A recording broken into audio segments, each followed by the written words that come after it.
4 raisons de ne jamais prêter d'argent à un homme. D'ailleurs, est-ce qu'on peut vraiment les qualifier d'hommes à partir du moment où il vient demander de l'argent à une femme? Je ne pense pas, mais bon, ceci est un autre débat.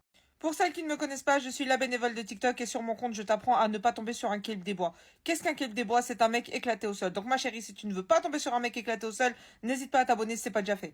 Raison numéro 1, tu ne reverras plus jamais la couleur de ton argent. Ma chérie, c'est pas un prêt que t'es en train de lui faire, mais ça tu le sais pas encore. C'est une sadaka forcée. Ça va se transformer en don beaucoup plus vite que tu ne le penses. Raison numéro 2, c'est qu'il s'en fiche de l'image que tu peux avoir de lui.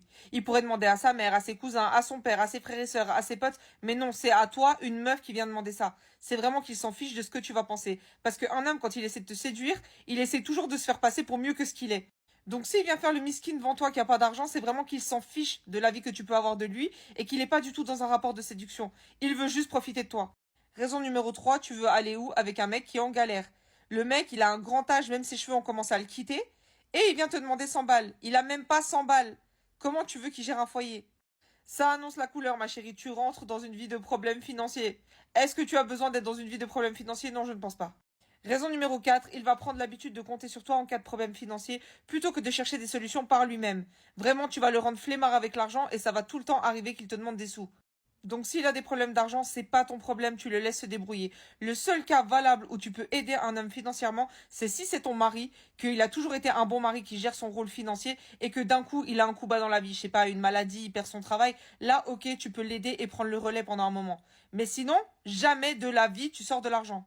Les filles, vous n'êtes pas la Banque de France ou la BNS, suivant de quel côté de la frontière tu te situes.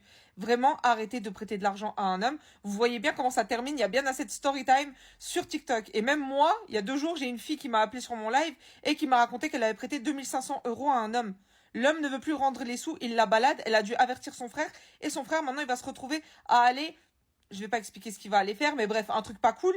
Et il va se mettre dans des histoires pour une histoire d'argent prêté, alors qu'elle aurait jamais dû prêter. Les filles, arrêtez de faire confiance, ne prêtez pas. Et si vous voulez continuer à être des bénévoles et à prêter de l'argent à ces suppôts de Satan, faites-les au moins signer une reconnaissance de dette. Si vous savez pas comment on fait, vous tapez sur Google, Google est votre ami, il y a des modèles qui existent, vous lui faites signer ça vraiment avec une copie de sa pièce d'identité. Non, parce que quitte à être teubé, le soyez pas totalement quand même. Sur ce, vous connaissez la chanson, n'hésitez pas à vous abonner pour plus de contenu et n'hésitez pas à donner de la force en likant, commentant, repartageant et surtout les filles, repartagez cette vidéo à des filles qui ont besoin un petit peu de se mettre du plomb dans la tête.